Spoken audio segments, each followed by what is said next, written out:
Reels वाली बहू। प्रज्ञा को रील्स बनाने का बड़ा ही क्रेज है और वो दिन भर रील्स बनाती रहती है।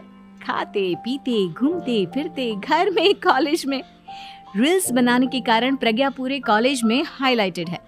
जहां उसकी रील्स सभी को पसंद आते हैं, वहीं मनीषा चिंता में डूबी रहती है। एक रोज जब खाते हुए प्रज्ञा रील्स बना रही होती है, तब मनीषा कहती है, एक मिनट भी चैन नहीं है इस लड़की को। ये नहीं कि खाना तो आराम से खा ले, लेकिन नहीं, अरे थोड़ी देर रील्स नहीं बनाओगी तो आसमान नहीं टूट पड़ेगा।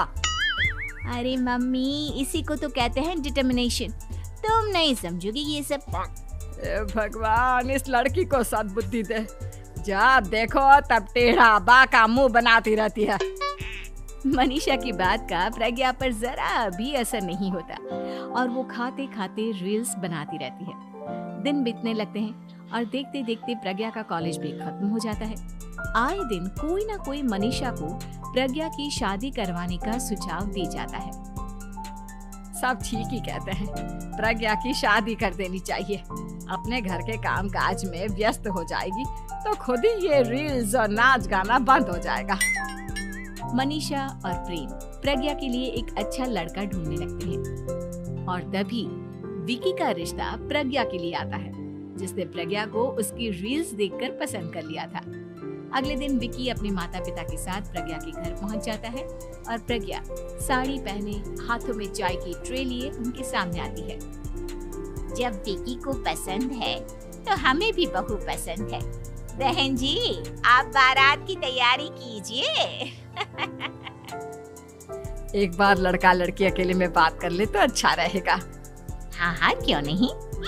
मनीषा विकी को प्रज्ञा के कमरे में भेजती है, जहां प्रज्ञा पहले से ही रील्स बना रही होती है। तभी विकी कहता है, आ गए आपके साजन जी। हमारे साथ ये रील्स कंप्लीट करती तो और भी अच्छा रहता।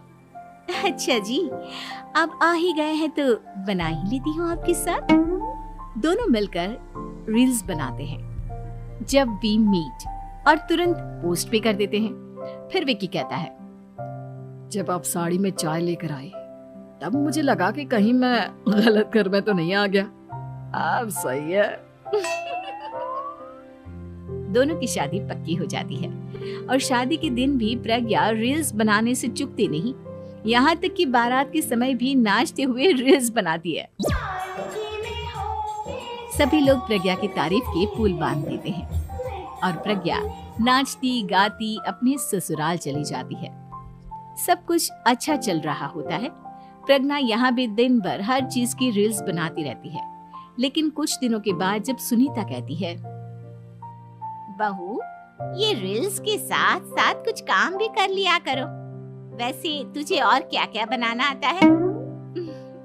मम्मी जी, वैसे तो सब कहते हैं कि मैं सब कुछ अच्छा बनाती हूँ, लेकिन मुझे लगता है कि मैं मैगी अच्छा बना लेती हूँ। हाँ, कॉफी भी अच्छा बना लेती हूँ और मुंह तो सबसे अच्छा बना लेती हूँ।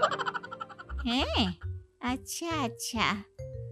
सुनीता अपना माथा पकड़ लेती है और कहती है, बहू, कुछ खाना बनाना भी सीख लेती। मम्मी जी, मैं लंबी प्लानिंग कर रही हूँ। जल्दी ही मैं इतनी फेमस हो जाऊंगी कि मुझे पैसे मिलने लगेंगे। हम दोनों सास बहू राज करेंगे, राज। नौकर काम करेंगी और लोगों की तो लाइन लगेगी हमसे मिलने के लिए। तेरा दिमाग खराब हो गया है क्या बहू? हंसी मजाक तक ठीक है, लेकिन इस तरह घर नहीं चलते। जितना जल्दी हो इस घर के तौर तरीकों को सीख लो। प्रज्ञा मुंह घुमाकर चली जाती है और तुरंत उसी वक्त एक रील बनाती है। ये देख सुनीता का गुस्सा 7वें आसमान पर चला जाता है और विकी के घर आते ही सुनीता उसे सब कुछ बताती है। विकी भी अब प्रज्ञा की इन हरकतों से परेशान हो जाता है। तुम टेंशन मत लो मम्मा, मैं देख लूंगा।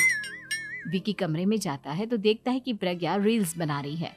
विकी बड़े ही प्यार से प्रज्ञा से कहता है, प्रज्ञा, इन सब के लिए मैं तुम्हें मना नहीं कर रहा हूँ, लेकिन फिर भी हर वक्त तो ये अच्छा नहीं लगता ना। समझने की कोशिश करो, मुझे भी तुम्हारा थोड़ा वक्त चाहिए। मैं जब ऑफिस से आता हूँ तुम मुझे समय देने की जगह इसी में लगे रहते हो। तुम ज्यादा ही सोच रहे हो। तुम भी मेरे साथ रील्स बनाओ ना, तुम्हें भी बहुत अच्छा लगेगा। तुम्हें इज्जत से कोई बात समझ में नहीं आती क्या? दिमाग खराब हो गया है तुम्हारा इस चकाचौंध से। अगर तुमने अपना रवैया नहीं बदला तो मैं तुमसे दूर चला जाऊंगा। तुम ही रिश्ता लेकर आए थे, मुझे लड़कों की कमी नहीं थी और ना आज है। विकी दरवाजा पटककर चला जाता है। धीरे धीरे विकी प्रज्ञा से दूर होता जाता है। एक रोज मनीषा प्रज्ञा के ससुराल उससे मिलने जाती है। तब सुनीता उससे कहती है, बहन जी, अब आई हैं तो कुछ दिन यहाँ रहकर जाइएगा, आप ही का घर है। हाँ मम्मी, बहुत दिन हो गए तुम्हारे साथ एक भी रील नहीं बनाई मैंने। प्रज्ञा तुरंत अपने फोन में रील्स ऑन कर लेती है। ये सब मुझसे नहीं होता। तेरा ये भूत अभी तक नहीं उतरा क्या? बहन जी, आप कुछ कहती नहीं क्या इसे? जब आप ही कुछ नहीं कर पाई तो मैं कर ही क्या सकती हूँ। सास तो वैसी ही बदनाम है। शाम को घर की लाइट चली जाती है और मनीषा प्रज्ञा से कहती है, मेरे घुटनों में बहुत दर्द हो रहा है, तू लाइट का कुछ इंतजाम करना बेटा।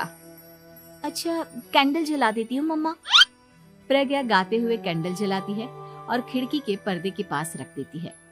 मनीषा, जिसे बहुत दर्द हो रहा है, वो सो जाती है और प्रज्ञा हमेशा की तरह अपने रील्स में लग जाती है।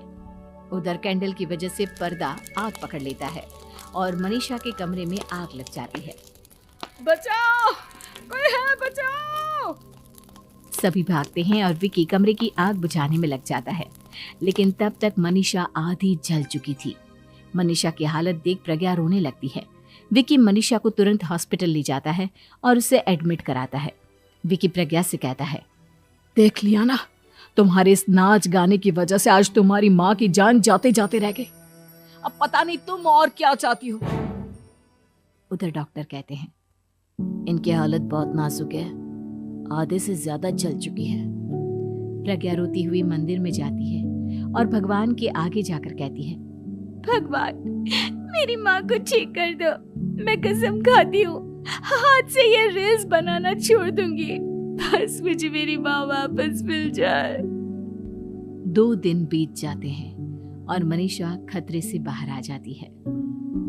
पेशेंट अब ठीक है, आप लोग उनसे मिल सकते हो। सब कोई मनीषा से मिलता है और प्रज्ञा सबके सामने अपना फोन तोड़ देती है। मुझे माफ कर दो मम्मा, मैंने तुम लोगों की बातों को नजरअंदाज किया। बेटा, कोई भी चीज जरूरत से ज्यादा खराब है। मैंने तुम्हें रील्स बनाने से कभी मना नहीं किया, लेकिन हर वक्त एक ही चीज तो सही नहीं है।